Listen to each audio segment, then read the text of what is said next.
Lakeshore House by SPASM Design Architects.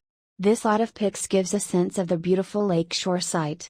All 50 acres of it, the occasional cobra and mongoose, were sighted during construction. Taking one back to Rikki tikki tavi. The home is like a two-story filter to the breezes, views, and bird calls. The construct is in metal and earth wall infill. This lakeshore home is linear, built as an investigation into frame and infill construction. Rammed earth from the very site forms 600 mm thick principal walls. The home is an episodic story of frames of the lake horizon too. The earthen walls just feel right. The monopitch asphalt shingle roof, sitting next to the older Mangalore tile structure, in some way connects the old and the new. The rocks are strewn all over, go through the house, retaining a sense of the geological history of the place. We chose this method, to least disrupt the site.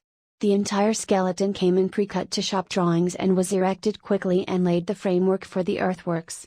Pergolas in black, and the metal grid, kind of mimic the age-old trees at the water's edge. The earth keeps the home cool and gives it the gravitas of its place. We are indeed fortunate, to get sites like this one to work on. Now the project is complete, the landscape will take a couple of years. The site and architecture must sing the duet.